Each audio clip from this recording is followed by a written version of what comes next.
Nombre, chapitre 10. L'Éternel parla à Moïse, et dit, Fais-toi 2 trompettes d'argent. Tu les feras d'argent battu. Elles te serviront pour la convocation de l'assemblée et pour le départ des camps. Quand on en sonnera, toute l'assemblée se réunira auprès de toi, à l'entrée de la tente d'assignation. Si l'on ne sonne que d'une trompette, les princes, les chefs des milliers d'Israël, se réuniront auprès de toi. Quand vous sonnerez avec éclat, ceux qui campent à l'orient partiront. Quand vous sonnerez avec éclat pour la seconde fois, ceux qui campent au midi partiront. On sonnera avec éclat pour leur départ. Vous sonnerez aussi pour convoquer l'assemblée, mais vous ne sonnerez pas avec éclat. Les fils d'Aaron, les sacrificateurs, sonneront des trompettes. Ce sera une loi perpétuelle pour vous et pour vos descendants. Lorsque, dans votre pays, vous irez à la guerre contre l'ennemi qui vous combattra, vous sonnerez des trompettes avec éclat, et vous serez présents au souvenir de l'Éternel, votre Dieu, et vous serez délivrés de vos ennemis. Dans vos jours de joie, dans vos fêtes, et à vos nouvelles lunes, vous sonnerez des trompettes, en offrant vos holocaustes et vos sacrifices d'action de grâce, et elles vous mettront en souvenir devant votre Dieu. Je suis l'Éternel, votre Dieu. Le 20e jour du second mois de la seconde année, la nuée s'éleva de dessus le tabernacle du témoignage.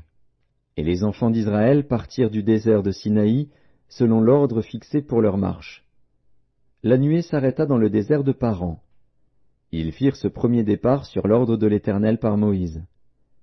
La bannière du camp des fils de Juda partit la première, avec ses corps d'armée. Le corps d'armée de Juda était commandé par Nachshon, fils d'Aminadab. Le corps d'armée de la tribu des fils d'Issachar par Nethanil, fils de Tsuar. Le corps d'armée de la tribu des fils de Zabulon par Eliab, fils de Hélon. Le tabernacle fut démonté, et les fils de Gershon et les fils de Merari partirent, portant le tabernacle. La bannière du camp de Ruben partit, avec ses corps d'armée. Le corps d'armée de Ruben était commandé par Élitsur, fils de Chédéur. Le corps d'armée de la tribu des fils de Siméon, par Shelumiel, fils de Tsurishadaï. Le corps d'armée de la tribu des fils de Gad, par Eliasaph, fils de Déuel. Les Kéatites partirent, portant le sanctuaire, et l'on dressait le tabernacle en attendant leur arrivée. La bannière du camp des fils d'Éphraïm partit, avec ses corps d'armée. Le corps d'armée d'Éphraïm était commandé par Élishama, fils d'Ammiud.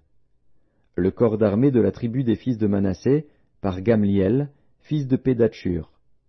Le corps d'armée de la tribu des fils de Benjamin, par Abidan, fils de Gidéoni. La bannière du camp des fils de Dan partit, avec ses corps d'armée. Elle formait l'arrière-garde de tous les camps. Le corps d'armée de Dan était commandé par Ahiézer, fils d'Amishadaï. Le corps d'armée de la tribu des fils d'Azer, par Pagiel, fils d'Ocran. Le corps d'armée de la tribu des fils de Nephtali, par Ahira, fils d'Enan. Tel fut l'ordre d'après lequel les enfants d'Israël se mirent en marche selon leur corps d'armée, et c'est ainsi qu'ils partirent. Moïse dit à Hobab, fils de Réuel, le Madianite, beau-père de Moïse, « Nous partons pour le lieu dont l'Éternel a dit, je vous le donnerai. Viens avec nous, et nous te ferons du bien, car l'Éternel a promis de faire du bien à Israël. » Hobab lui répondit, « Je n'irai point, mais j'irai dans mon pays et dans ma patrie. » Et Moïse dit, « Ne nous quitte pas, je te prie, puisque tu connais les lieux où nous campons dans le désert, tu nous serviras de guide. Et si tu viens avec nous, nous te ferons jouir du bien que l'Éternel nous fera. » Ils partirent de la montagne de l'Éternel et marchèrent 3 jours. L'arche de l'alliance de l'Éternel partit devant eux et fit une marche de 3 jours pour leur chercher un lieu de repos. La nuée de l'Éternel était au-dessus d'eux pendant le jour, lorsqu'ils partaient du camp. Quand l'arche partait, Moïse disait, « Lève-toi, Éternel, et que tes ennemis soient dispersés, que ceux qui te haïssent fuient devant ta face. » Et quand on la posait, il disait, « Reviens, Éternel, aux myriades des milliers d'Israël. »